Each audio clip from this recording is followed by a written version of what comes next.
शमाननगरी तुल्यन्निजान्तर्गतं पश्यन्नात्मनि मायया बहिरिवोद्भूतं यथा निद्रया यः साक्षात् कुरुते प्रबोधसमये स्वात्मानमेवाद्वयं तस्मै श्रीगुरुमूर्तये नमः इदं श्रीदक्षिणामूर्तये बीजस्यान्तरिवाङ्कुरो जगदिदं प्राङ्निर्विकल्पं पुनः मायाकल्पितदेशकालकलना वैचित्रचित्रीकृतं मायावीव विजृम्भयत्यपि महायोगी वयस्वेच्छया तस्मै श्रीगुरुमूर्तये नमः इदं श्रीदक्षिणामूर्तये तस्मै श्रीगुरुमूर्तये नमः इदं श्रीदक्षिणामूर्तये।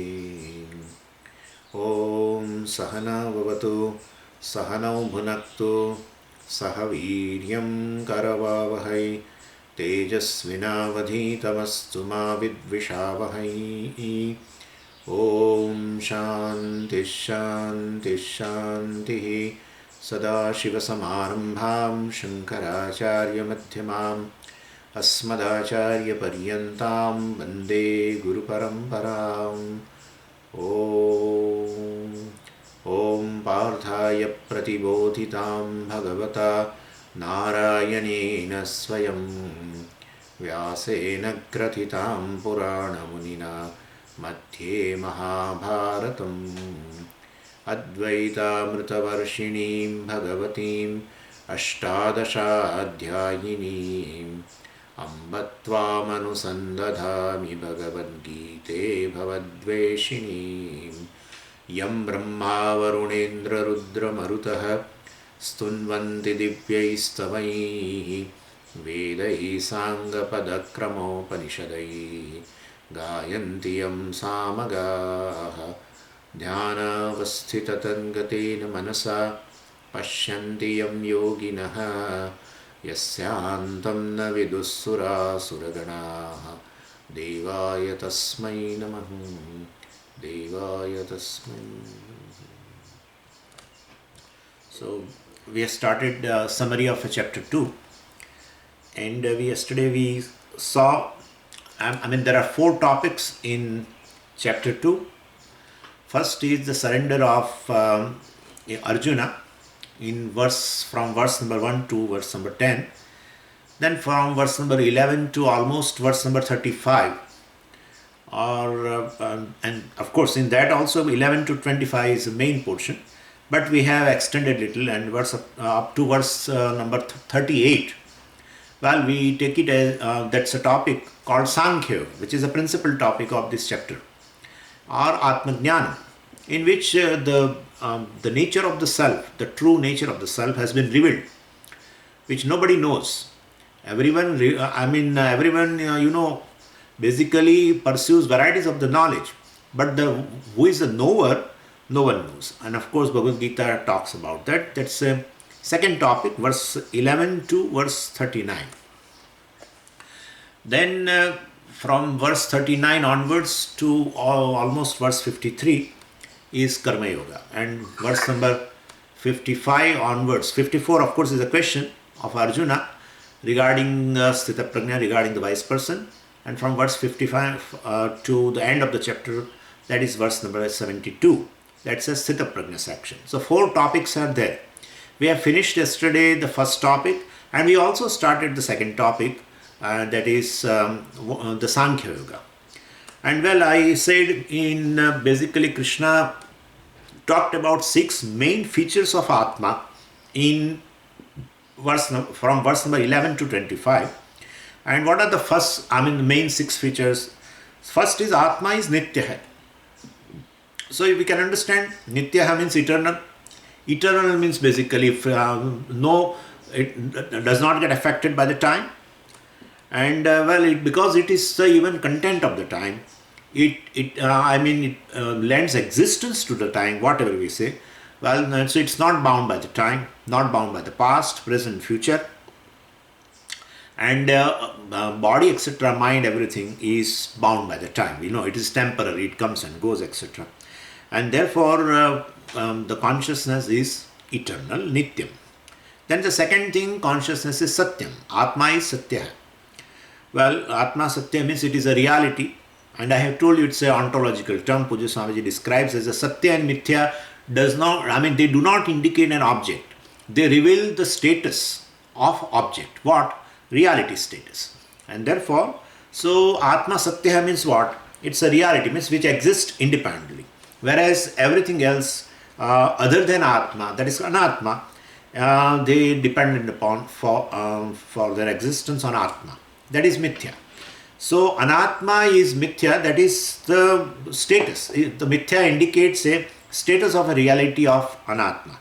And Satya, Atma Satya means Satya indicates a reality of Atma. And that is independently existing. And Anatma dependently existing. So anyway, Atma Satya is a second feature. And that has been revealed in, verse number 16, Nasato vidyate bhavaha, nabhavo vidyate satah, etc. is a terse verse, of course, naughty verse. And Bhashakara has written a big bhashyam on it. Okay, the third important feature of Atma which has been revealed in this verse 11 to verse 25, that is Atma sarvagataha. So consciousness is all pervading. Sarvagataha means sarvavyapi, all pervading. And the difference only is, even though it is all pervading, it is manifesting only in a medium called subtle body, and therefore manifesting in the body, and therefore we feel that Atma is limited. Even all pervading consciousness, when it manifests in the mind, basically, or subtle body, we call it the same consciousness, now we call it as a conscious being, jiva. So where it manifests, it as though identifies. Any reflection, when let's say the sun appears in the water, so it basically identifies with the water. You cannot separate, you can never separate a reflection and a medium. Never. You cannot separate a mirror and a reflection, your reflection. You cannot separate. And therefore we say it as though identified with. Of course, Atma's ignorance also is there, and therefore I take it as that only, that reflection as a Satyam. So I consider myself as a conscious being, rather than I am just a consciousness, all-pervading consciousness, as though I have become limited. I am pervading, I think that I have pervaded only the body. And therefore I take as a body, gross body, subtle body, mind, senses, etc. And therefore even though Atma is all-pervading, basically where it manifests, we feel that Atma is that much only. And the same thing, even in electricity also same thing. Like you arrange all the bulbs in a series, and where the bulb is, electricity manifest. And so you say, well, electricity is there in the bulbs. But electricity is there in between the two bulbs, that is in the wire also. But you never feel. So you feel definitely that electricity as though manifests in bulbs only, and it is limited. But electricity is basically pervading everything. It manifests in the bulbs as well as it is there in the wire also. And therefore all pervading, as though all pervading electricity manifest only in the bulbs or other gadgets. So anyway, light is as a vyaktam, manifest. Upon, even you can say in the hand also, you can, instead of electricity, you can take example of the light also. Light also is all pervading, but it manifests on the hand, and therefore it gets reflected through the hand. So I feel light is just there on the hand, but light is there at other places also, but it doesn't get a reflecting medium, and therefore as though it is not present, you feel, but basically light pervades everything. Same way Chaitanyam or Atma is manifest in the body, and other than the body it does not manifest. So you feel, well, Atma is not there, but basically body and all other things exist in Atma. They are non-separate from Atma, they are Anatma, and therefore basically Atma pervades everything, including the body. So I am not in the body, but I got manifested and identified with the body, so I feel that I am as good as the body. But basically the body exists in Atma, not Atma exists in the body. Anyway, so we can understand this Atma basically is, space is pervaded by the Atma, everything. We have discussed Atma is Sarvagatam. And that feature also is revealed in the section Nitya Sarvagata Sthanahu Achaloyam Sanatana, etc. So it has been revealed. So three features are we have discussed. Then the fourth feature Bhagavan presents is very important, and that is Atma is Aprameya. Aprameya means, well, Atma, existence of Atma cannot be proved by any means of knowledge. Existence of Atma can never, including Vedanta, existence of Atma can never be proved by any means of knowledge, including Vedanta or perception or any other thing. So, and therefore, if existence of Atma were to be established by any of the pramana, resulting in such a knowledge like, pot is. How can you say pot is? Existence of pot is revealed through the eye. So, when you say pot is, cloth is, etc., etc. So, because they are revealed by the pramana, therefore, you can say the particular object is. So, object is called prameya. Prameya means a object of knowledge which is revealed through the pramana, means of knowledge. Whereas Atma is, his existence is not proved by any pramana. In fact, Atma is the nature of the pramata. And pramata is there before even he operates any pramana. And therefore, it cannot become an object of knowledge, because of which only pramana operates. That's how we have discussed in Shrotrasya Shrotram, etc. And therefore, it exists behind pramana. And therefore, and if let's say the Veda proves the existence of Atma, then definitely, then who goes to pramana, that is Veda? Who goes? Pramata goes, right? Pramata goes and operates. So Pramata should exist even before he goes to the Veda and opens the book or attends the class. So Pramata exists. So Veda does not prove the existence of Pramata or the Atma. Definitely, but Pramata is confused. That's what Veda says. You are confused.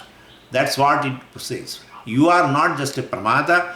May you surrender to me. I will show you your reality. And that we have seen, of course, Pramata is nothing but the Brahman. That is, so the confusion regarding the Pramata is removed. When Pramata surrenders to the Pramana, well, that existence of Pramata is not proved by the Veda, but Pramata is Brahman is proved by the Veda. So, definitely, the nature of Pramata is nothing but this, the true self is Brahman, and thereby the Pramatrutvam of the Pramata is proved Mithya. It has been knocked out. And the Pramatrutvam of Pramata is basically is knocked out, it's Mithya. So Pramata was considering, well, I am a Pramata, that's my reality. Well, definitely, if you ask to any ignorant person, he will say, I am a knower. If we say even that you have a more reality and that this is Pramata is Mithya, he will consider as a mad people and mad person. So basically, the job of a Pramana, that is Veda, is only to knock out this Pramatrutvam and tells that you are Brahman. But existence of Pramata is not proved by Veda even, because Pramata is never available to become a Prameya. So Pramata can never become an object of knowledge. And only thing which is never available for objectification is Atma. So Atma is Aprameya. In fact, it need not become, one need not objectify the Atma at all. Well, so this is because it is a subject anyway. The subject is one which is never available for objectification. This you can understand very well. And that is how Aprameya. This is a very, very important thing. And that also we discuss at a length, that Atma is never available for perception, never available for... Anyway, tomorrow also we may be discussing na tatra chakshur gacchati, etc.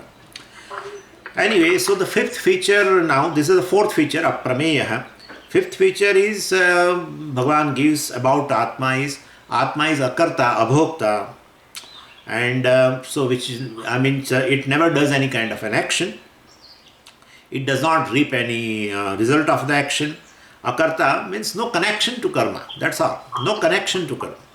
Abhokta means no connection to the experience of karma phala also. So, and that has been revealed even in Nirvana Shatakam, na punyam, na papam, na saukyam, na dukkham, na mantro, na tirtho, na veda, na yajnaha, aham bhojanam naiva Bhojyam na bhokta chidananda rupa shivoham shivoham. So basically, I am not a karta, I am not a bhokta, etc. Well, that also has been revealed very well in Bhagavad Gita also. Quoting Bhagavan quoted this Kathopanishad mantra, but little bit variation in terms of words only. And so we have seen that also. Nayam hanti na hanyate, etc. That has been revealed. I am Atma na hanti. So Atma is not a karta of a hanana kriya, Atma is not a bhokta of a hanana kriya, and etc. etc. So Bhagavan revealed there, Atma is basically free from kartrutvam and bhoktrutvam. And we have also seen by Parishesha Nyaya that kartrutvam is there, but Atma is not a karta. Bhoktrutvam is there. We cannot say that if Atma is not a karta, Atma is not a bhokta, means there is no kartrutvam and no bhoktrutvam anywhere. No. That's not correct. Because everyone says I am a doer of action, I am enjoyer, experiencer of a result, and therefore kartrutvam, bhoktrutvam is not there. That's a wrong thing of saying. Atma is not a karta, that's a correct. Kartrutvam is there somewhere else, but Atma gets identified due to ignorance and, claims. And that's the thing. Where kartrutvam lies, that also we have seen. Not in the physical body, not in the senses, etc. etc. By Parishesha Nyaya, we have revealed that kartrutvam is lying in the mind. And we have taken the example of, if you remember, is stealing. A thief also. I gave you the example of thief.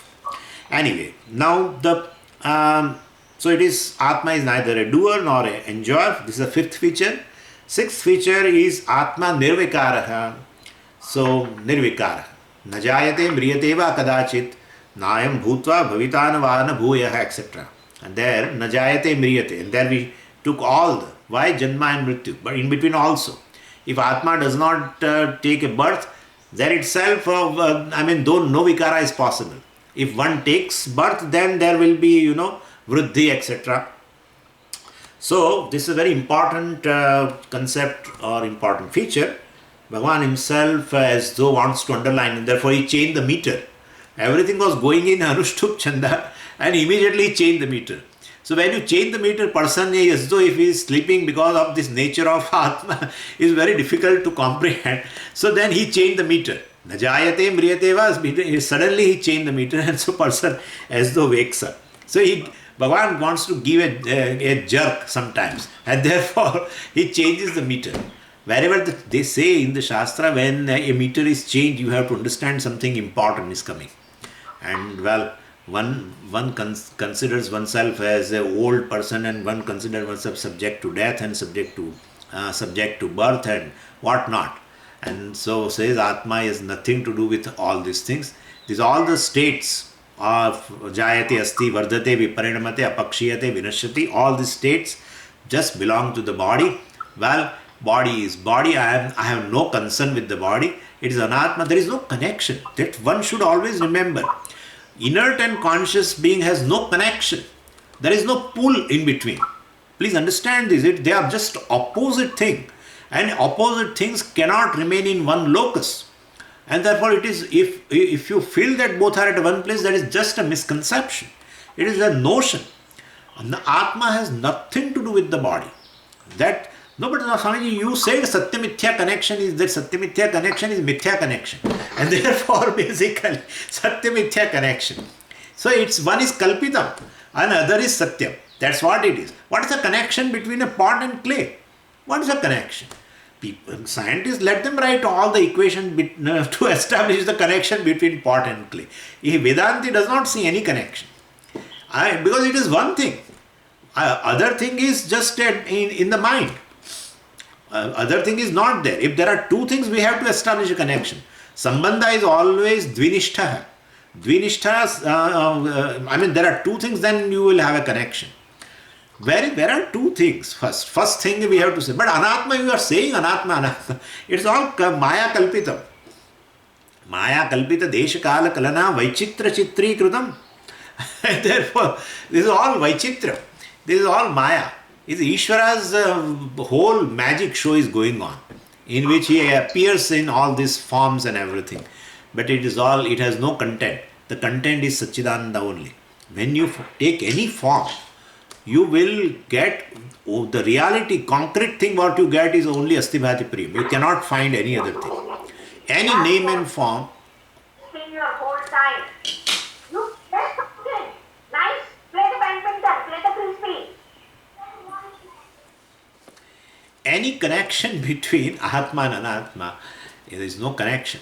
No kind of a sambandha is possible. That has been discussed in several texts. I think Vichar Sagara discussed this topic.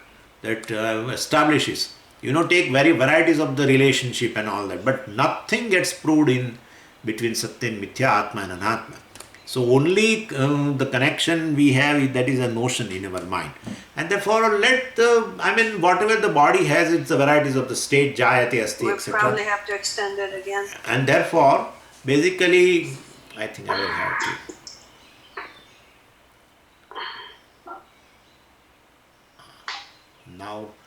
Now you will not get any voice. Hopefully.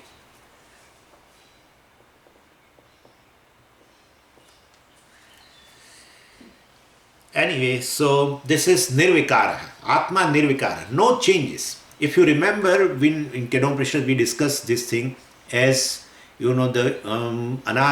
inert thing keeps changing. The fourth, it is all the time modifying. It is subject to modification. What is subject to modification is Anatma. What is subject to modification is inert. And consciousness definitely should have the opposite feature of that inert thing. And therefore Atma must be free from the Vikara. Atma must be free from any kind of a modification. That has been revealed in the Bhagavad Gita from the verse Najayate Mriyateva Kadachit, etc. And so Nirvikara means free from 6 kind of modification. And Shadvikara Rahitaha we can say.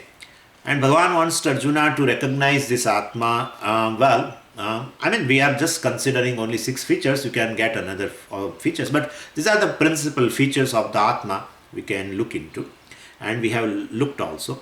So Bhagavan wants Arjuna to recognize the Atma, and not only the Atma should be recognized, most important thing is I should learn to claim Atma is myself, pure consciousness is myself, or I should claim myself as a Nitya, I should claim myself as a free from modification, I should claim myself as just a subject which is never available for objectification, which need not be available for objectification because it is self-revealing, and therefore my existence is proved by myself. Because I am revealing all the time, I don't want any other pramana to prove my existence. Atma proves its own existence. Atma reveals by itself, and therefore self-existence, self-revealing, Atma will never available for objectification and need not be available for objectification. That is subject, that is aprameya, etc. And Atma is free from all vikaras, etc. So all this Nitya, Satya, I am all pervading, I manifest in certain medium, and therefore and available for transaction. But basically, as a conscious being, I transact with the world, but basically I am free from all transaction. I am all pervading, and this is what we have seen.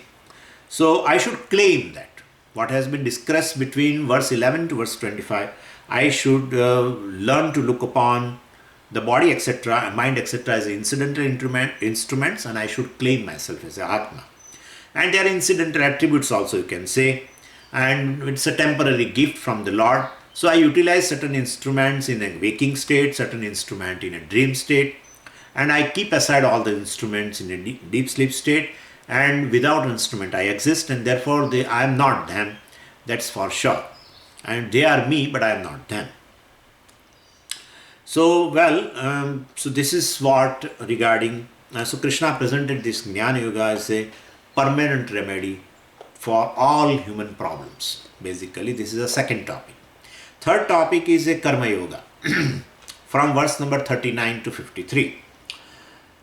And verse 54, I told you it's Arjuna's question. So in case if I have given you some wrong number, etc., but you can modify.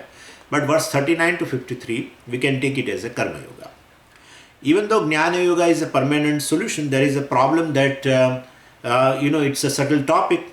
And so it is not easy that everyone comprehends, this knowledge. So Bhagavan himself tells also in one verse that it's really a rare thing to gain the knowledge. Ascharyavat pashyati kashidenam, ascharyavat vadati tathaiva cha anyah, ascharyavat chainam anyah shrunoti, shrutvapi enam na veda chaiva kashita, etc. Vedana chaiva kashita.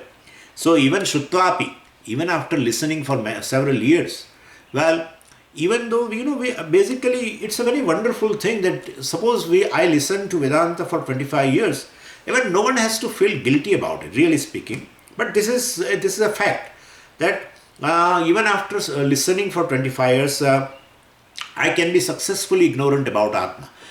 All other topics I know, but only one topic I will never know, that is Atma. Even if I ask you what is Karma Yoga, you may be able to say that.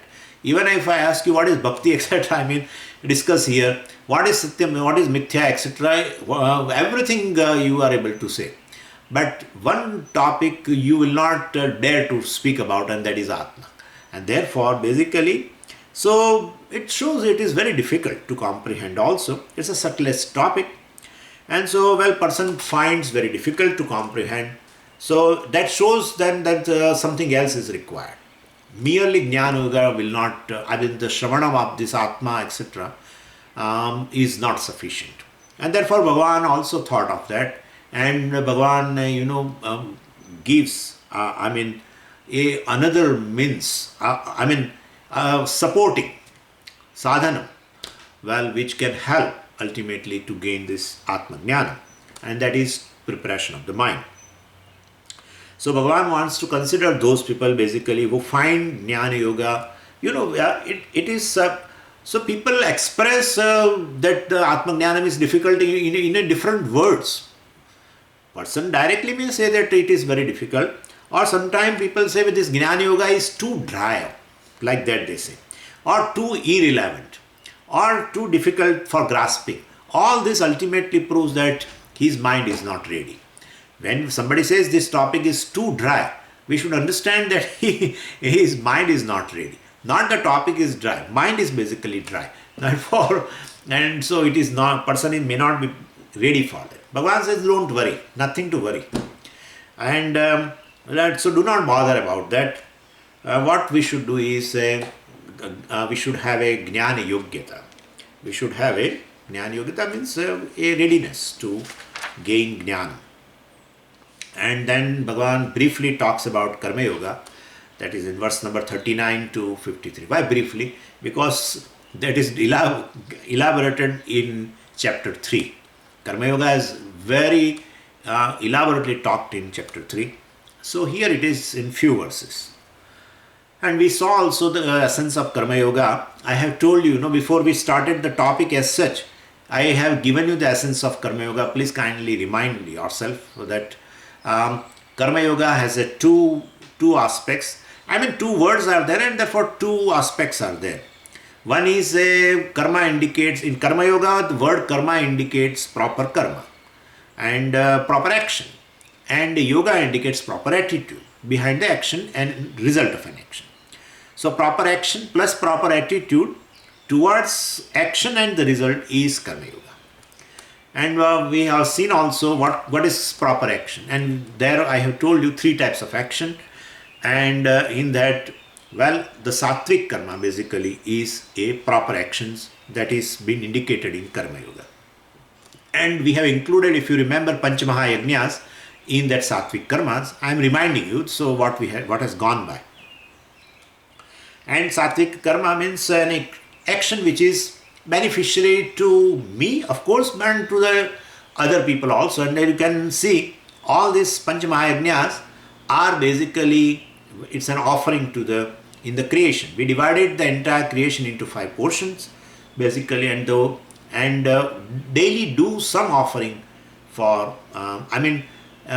making them beneficiary by your action.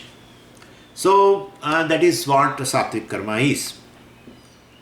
They even call Nishkama Karma also. Sattvic Karma is a Nishkama Karma, where definitely you don't have any behind the action. It's a attitude of only offering. So Nishkama Karma.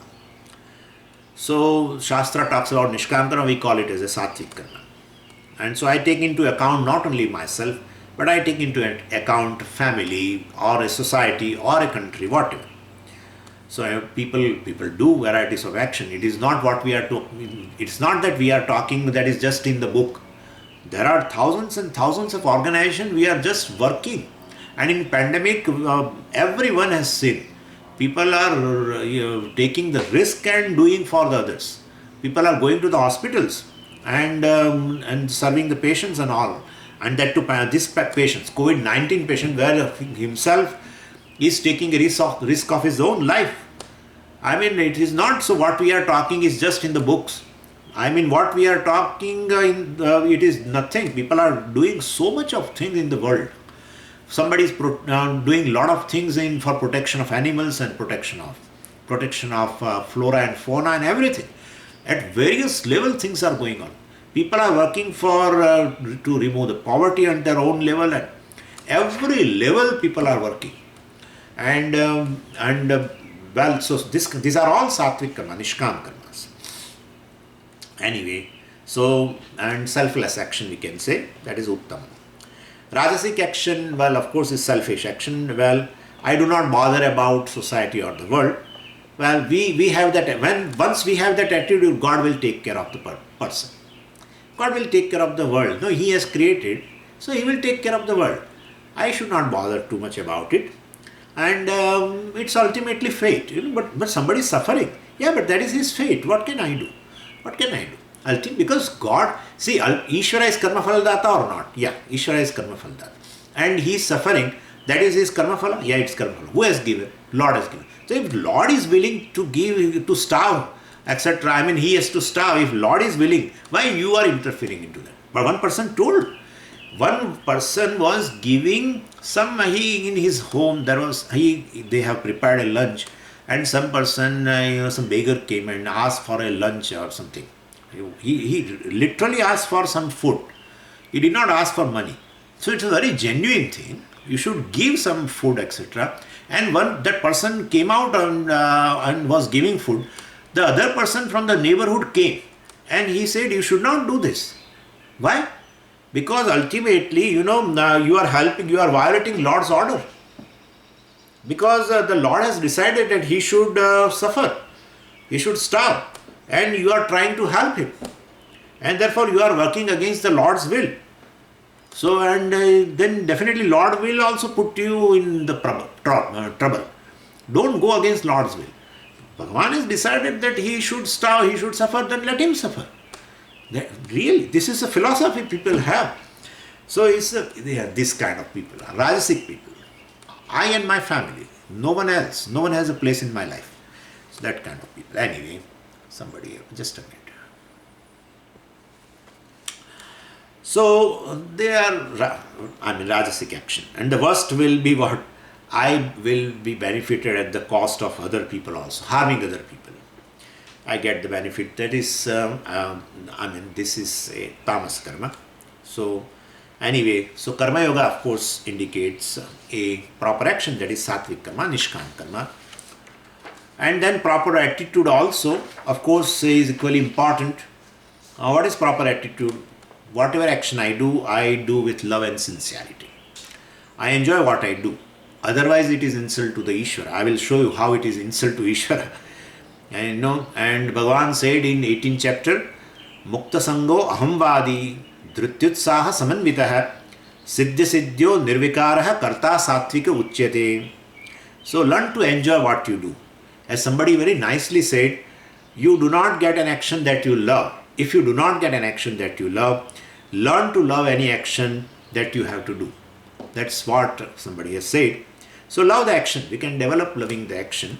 Even the most manual action, of course, we can learn to do. And once I love, there is a sincerity, there is wholeheartedness, and there is as much perfection as possible without bothering, whether it will be acknowledged or rewarded.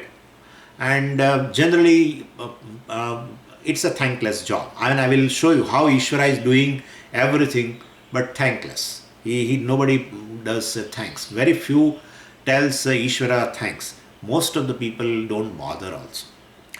So people may appreciate, people acknowledge, people may reward, give a reward to that. That's none of my concern.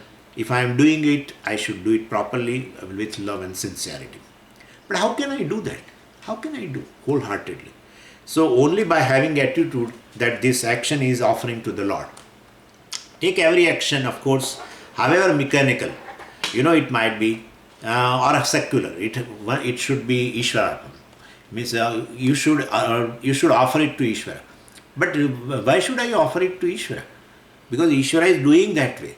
So and if you are seeking a grace of Ishvara, you do exactly the way he is doing. But how he is doing?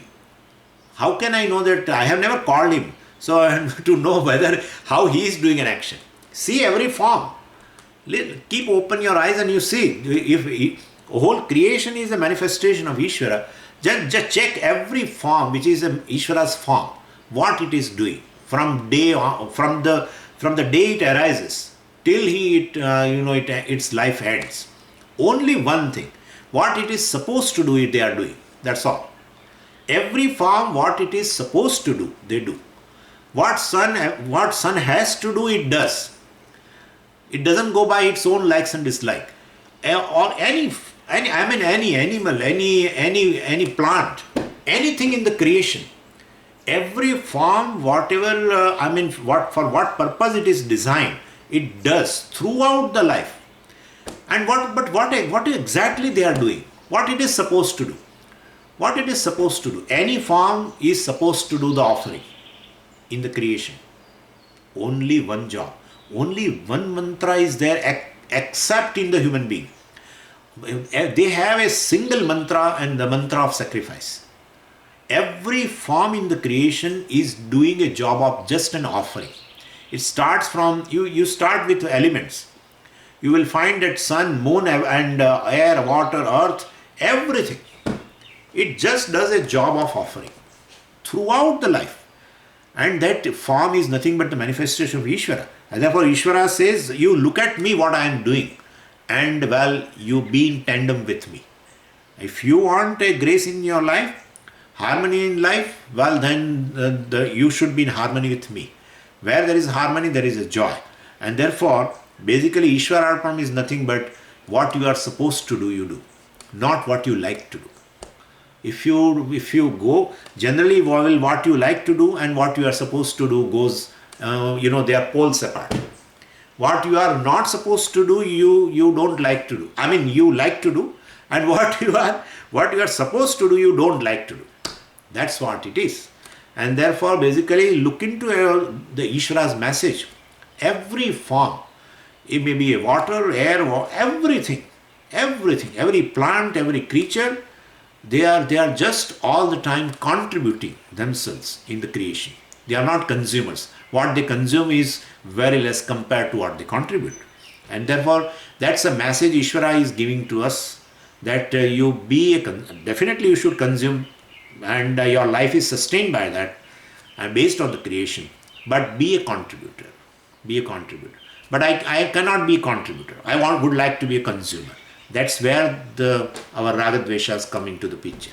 That don't allow us, these two, Shatrus, don't allow us to be a contributor and never allow us to be getting a grace of Ishvara. Don't allow us to tap the grace of Ishvara. So Ishvararpanam means this. Take the message from the creation which is manifestation of Ishvara. That is what Ishvararpanam. You need not that morning you come out of the home and therefore you take some akshatam or flower and okay, today I am I'm offering myself into. You need not do anything. That is just a form. But basically the spirit is this. Entire creation is working for you, and that's how your life is sustained, and therefore it's a common sense that you have to contribute in the creation. And if I don't do that, what? Then you will suffer, definitely. Being a consumer in the society, being a consumer in the creation, you cannot sustain long. If one has to contribute. And by contributing, you are working in tandem with the creation, that is Ishvara, and that result of the harmony is the joy. Wherever there is a disharmony, there is going to be a suffering. Wherever there is a harmony, there is a joy. And therefore, definitely you will get a grace of Ishvara also. So Ishvararpanam is very essential. That's an attitude behind the action. And secondly, second thing is prasada buddhi. That also we have seen. And but Swamiji, I do with so much things. You are just talking, but we are doing. You people, we know. You teachers, you talk with so much emphasis and all that. You are trying to show yourself. But basically, we are the real workers. We are grihasthas, and so don't advise all these things. And because then why you are suffering? Because Swamiji, I have done so much for my children, and they do not even have a little words of appreciation also. And therefore I have brought up them, and what kind of a suffering I had, everything. But basically because that attitude is missing. That's what I told you. Whole creation is working so hard, but how much we appreciate? We don't appreciate, really speaking.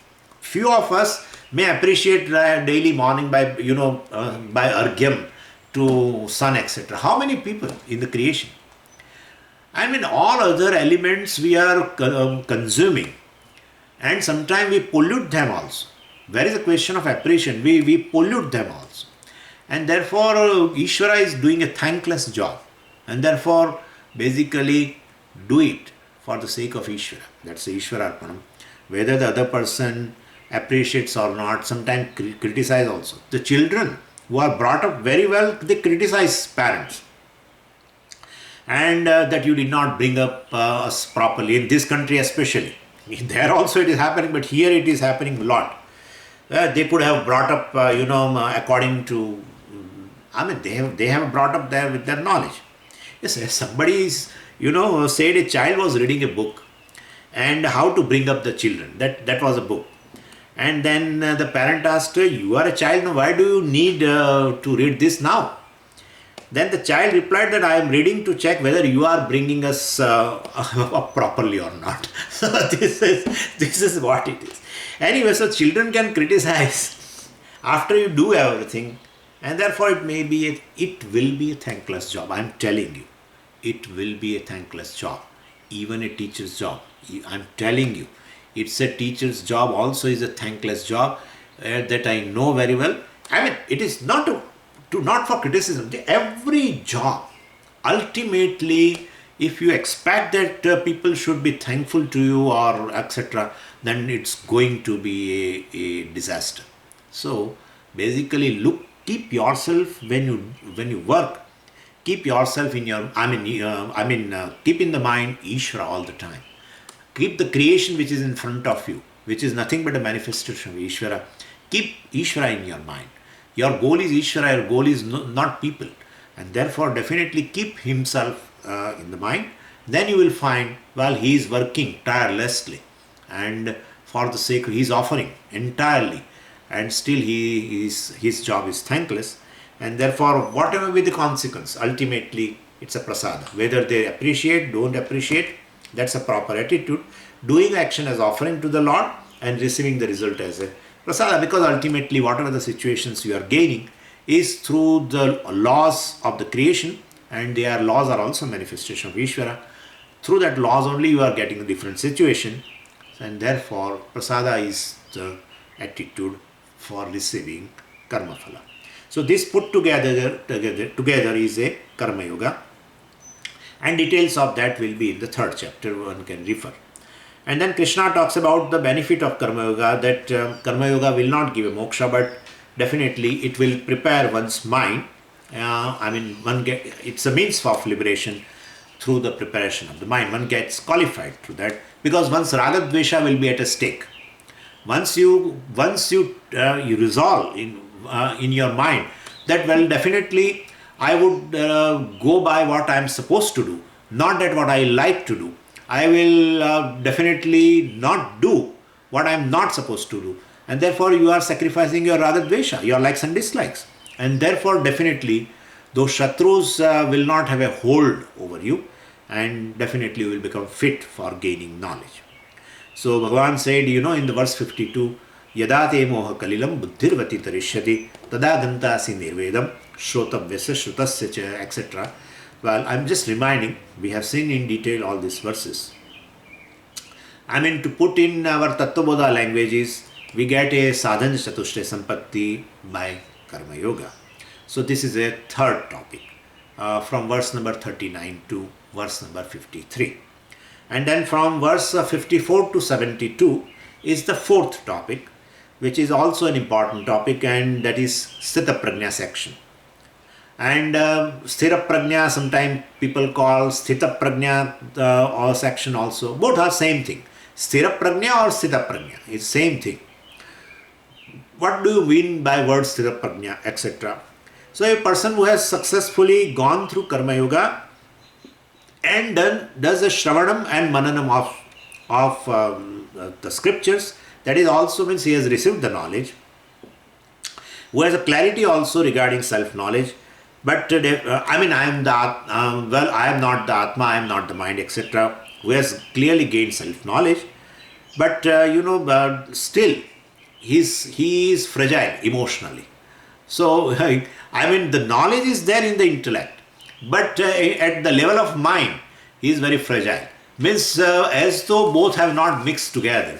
The emotional personality and this knowledge in the intellect has not mixed well, like oil and water. Whatever you do, you mix, but they remain in two levels only. Same way, so it has not converted into emotional strength. Knowledge has not converted into emotional strength. But that's how people talk. That you are attending Bhagavad Gita classes and how do you have such a terrible emotion like anger and maybe terrible, some kind of a desire also, terrible, greed also. That's how Bhagavan has told Vita Raga Bhaya Krodha. So, and then fear also. So, knowledge is that Atma is basically, secure and it is, and then even he sees a lizard and he becomes so fearful. And therefore, emotionally very fragile in terms of anger, in terms of fear, in terms of competition, in terms of other things, dvesha, jealousy, so many things. And therefore, the person who comes in contact with such a person who is, day and night listening to Bhagavad Gita, that person gets fed up. He said, if doesn't make any change in your life after so many years of listening, how he is going to make change in my life? I don't want to do. Your teacher and your Bhagavad Gita, no one comes to help. Anyway, so emotional strength. Knowledge is there in intellect, everything, but it has not been converted into emotional strength. And so if knowledge is there at the level of intellect, we should call it as a prajna. And teacher can help you from a state of ignorance to you gain a knowledge at the level of intellect. Till then, teacher can help, not further. But this prajna has to become a sthira prajna. It should convert into emotional strength. Well, that is there you will have to do some kind of a anushtanam of a sadhana. You should do something at your level. Now teacher cannot help. And therefore, in this Sthita Prajna section, we have two subdivisions, One is how to become Sthita Prajna. I have a knowledge, but Swamiji, the knowledge has not become practical, they call. We should not say that way, but knowledge should convert into a result, and whereby whatever promises has been given by the Shastra, I should see in my own life. So that is one topic. And second is, of course, what are the traits of this wise person? What are the natural, what are the spontaneous expression of a wise person? That is the second topic. And so how to convert into emotional strength? Well, definitely we have seen that there are three things are involved in this, and those three things are, we have seen that the first thing is Indriya Nigraha, and sense mastery is required, which should be, which should be there even before coming to Bhagavad Gita. But generally, no one has that kind of a thing. No one. You and me all have entered from the back door in the class, really speaking. All these things should be there, and then I should enter. Well, no one has that kind of it. We gain, along with the Shravanam of this self, etc. During the Atma Jnanam itself, we try to gain this, Indriya Nigra, etc. So we always, so Bhagavan says, if you have not gained that, have not done this sadhanam already, because you have received the knowledge, that is all right. But then basically, what enters to your mind through your sense organs, you don't have any control, and therefore the knowledge at the level of intellect has not given you the fruits of the knowledge. So everything enters in our mind through the senses, every rubbish thing also. The whole world can enter and disturb our mind. And a disturbed mind cannot assimilate that Vedanta. The knowledge cannot become assimilated. And therefore, first discipline, well, we have discussed in detail, and that is Indriya Nigra, regulation of the senses, not suppression. That also we have discussed, that channelization, giving a direction, etc., to the sense objects, etc., and not suppression. To the senses also, but not suppression. Suppression is as dangerous as free let go philosophy. That also we have discussed. Then the second discipline for assimilation of knowledge or gaining emotional strength from the knowledge is manonigraha, thought discipline. Varieties of the thoughts occur in the mind, and certain thoughts are deliberately entertained by me, but many of the thoughts are not deliberately entertained, and so the thoughts come as they like. And in between class also, they just appear, And so in Dhyanam also, in Nididhyasanam also, many thoughts come unwantedly, over which we do not have any control. So, because thoughts are determined by not only by our subconscious or unconscious mind, our previous janmas also can decide our thoughts. So people say, well, Swamiji, sometimes I get so dirty thoughts, Swamiji, I never think that I could get such kind of thought. But very saving grace is they are not registered by anybody. We only have a registration. Suppose it is attached to some printer. I get that funny idea. Suppose whatever thoughts are there, thoughts are in the form of words. Please remember that. Yeah, any thought is in form of word. Like, you get a thought, let me do a brush now. Brush. So these are the words.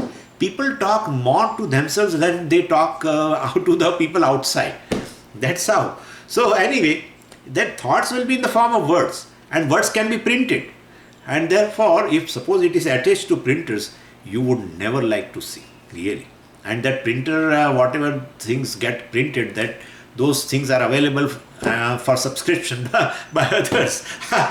You can imagine. I tell you, you will not allow any single thought which is dirty, because ultimately is going to be exposed, right? But saving grace is, I only know what is going on in my mind. That's a saving grace.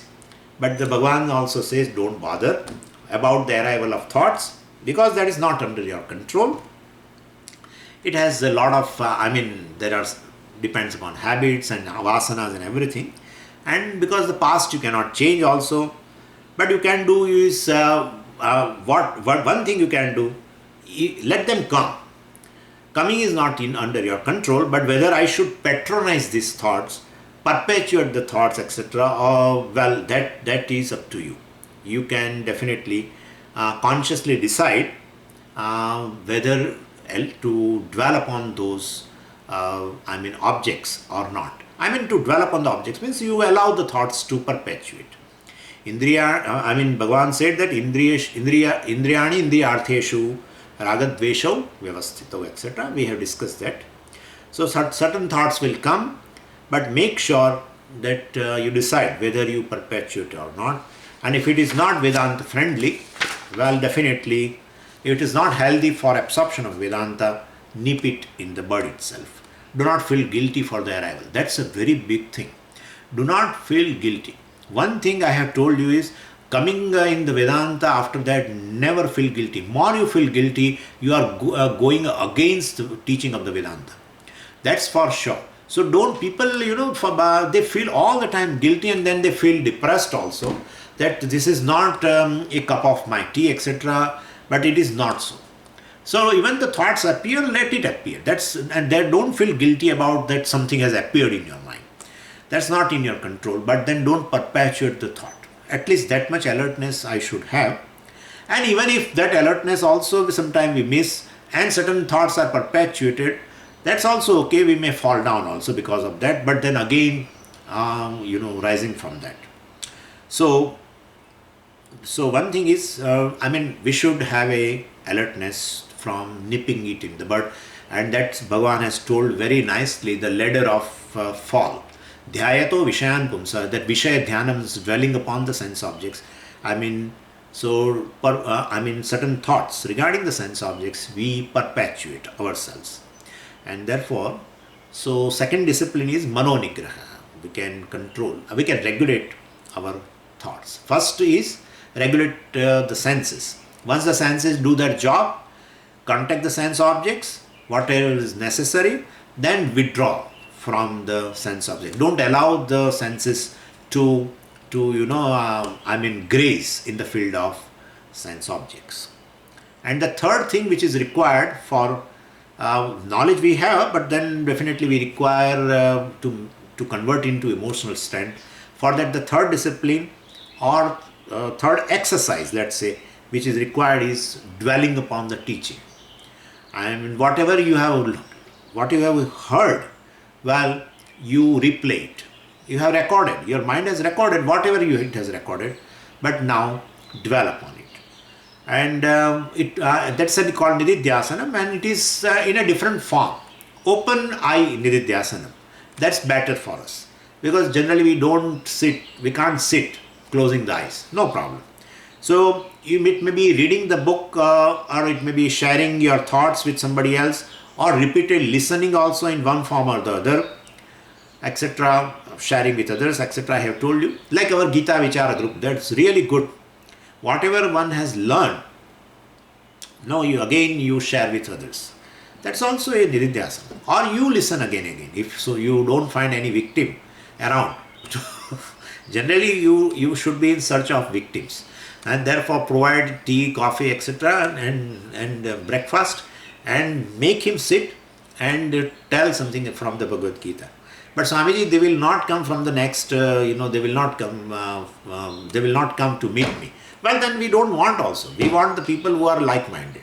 And therefore, basically, the people who are interested in any other subject matter, what is going on and whether Trump will win or not, and this thing and that thing and the economy and all that, then that those kind of people we don't want also, really speaking. And therefore, people who are interested, they will come, they will listen to you, and you should listen to them. So sharing, it's a very, very important thing. Sharing the ideas regarding this, sharing the knowledge, and writing down the notes. I have told you all these things. Or reading the thing which you already listened. And all books are all available. So open eye meditations. That is really good. And Sureshwaracharya ji has prescribed. Keep on listening. He says advanced listening in Nishkama Siddhi he told. Advanced listening itself turns to Nididhyasana. And therefore, advanced listening means listening again and again the same subject matter. It will turn to, because it is giving you more clarity. Therefore, definitely, it will give you a paroksha jnana. So gradually you will be able to assimilate. So three things are Bhagavan told, and that is Manonigraha, regulation of the senses, regulation of the mind. Certain thoughts you should not allow to perpetuate. And the third thing is Nididhyasana. And this is one topic in the Sthita Prajna section. What I should do in order to assimilate the knowledge. What I should do to convert the knowledge into emotional strength, so that I will not be angry again. I will not have a irsha. I will not have a this. I will not have a that. If it is there, and yet you are not affected, that let it continue. Certain time you may be able to appreciate it is mithya. Well, it's fine. Don't think that it will not arise at all. Certain time even anger arises in your mind, and if you are able to really appreciate that it is mithya, well, don't worry about it. It is not going to damage you further. Well, so anyway, so then there's one subtopic in this section from 54 to 72. And second topic, of course, what are the natural traits? What are the spontaneous expression of a wise person? once I have assimilated and then it has brought some kind of a transformation, then definitely they become natural traits for me. And what are the natural traits for a wise person? That's the second topic in this section. So first thing is freedom from two things we can discuss in this 2 points, which are the natural traits or spontaneous expression. In that 2 points we can discuss.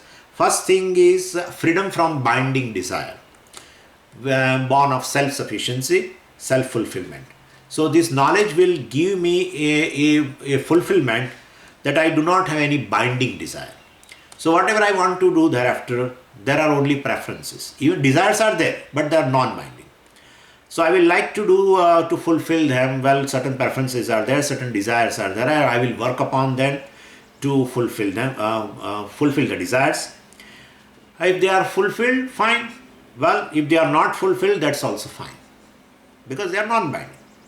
So they are called non-binding desires. So this is a natural trait for a wise person. He starts so many things, several projects at a time, and many projects are unsuccessful. They remain unsuccessful also. Even he knows that in his lifetime they will not be, they could not be complete also. Still he will launch several projects, but still he has no that kind of agenda. This should be success. I mean, this project should be successful. No such agenda. No agitation in his mind. So all these desires of various projects, etc., they are all non-binding to him. He does not evaluate himself as a successful or a non-successful from the standpoint of completion of the projects. Very, very important. That is the freedom. That is the freedom. We also start several projects, but we all the time remain agitated. It should come through, it should come through, it should come through. He doesn't have that kind of a thing. He knows I am full and complete, and yet he has several desires, and he continues to work also. Not that he works for that, for completion, for success, etc., but he does not evaluate himself from that completion, etc. That's the one thing. Second important trait of this assimilation is samatvam, or equanimity of the mind, which means freedom from ragaha, bhayaha, krodha, etc. Vitaraga, bhaya, krodha, sthitadir muni ruchyate, Bhagavad said. So turbulence caused by this fear or anger, by jealousy, all of them, they do not come to me. So I enjoy samatvam in spite of ups and downs in the life, and therefore constant tranquility. And that's the second benefit. And to convey this idea, Bhagavan gave an example also. We recently saw, gave example of ocean. So just as the ocean is ever full, irrespective of rain, or irrespective of the rivers merging into ocean, or lot of water gets dried up in the summer from the ocean, still the fullness of the ocean is not affected. So Purnatvam and Samatvam are the main traits of the Sthita Prajna. So Krishna concludes this chapter by saying that this Sthita Prajna is a free bird. Well, wherever he goes, he never faces any conflict. Not only he enjoys the freedom while living, he enjoys the freedom after death also. Brahma Nirvanam Ruchyati. So he has a Jivan Mukti as well as Vidya. Because there is no purpose now to take a birth. There is no purpose now for it to take a birth. What the purpose of the birth itself is to gain, Purnatvam, and he has gained it. And he knows he is Purnaha. Gain means he knows he is Purnaha. Well, Ajnani doesn't know he is Purnaha. So with this fourth and final topic of the second chapter is over. So even though 4 topics are there, this Jnana Yoga, that is the second topic, from verse number 11 to verse number 38, that's a central theme of the chapter, and therefore the whole chapter is also called Sankhya Yoga. So Om Tat Sat iti Srimad Bhagavad Gita su Upanishatsu and Brahma Vidyayam Yoga Shastre and Shri Krishna Arjuna Sambade Sankhya Yoga Nama Dvitiyo Dhyaya. The second chapter is called Sankhya Yoga because the central theme of the second chapter is Sankhya Yoga or Atma Jnanam, knowledge of the self, which will remove all the problems. By knowing, one can become free from all the problems of the life, especially the emotional problems of the life. So with this, we also complete the second chapter. the summary of the second chapter, and as such second chapter and so from next session, that's from Monday, we'll start Panchadashi from chapter 1. Om Purnamadah Purnamidam Purnat Purnamudachyate Purnasya Purnamadaya Purnamevavashishyate. Om Shanti Shanti Shanti. Harihi Om Shri Gurubhyo Namaha. Harihi Om.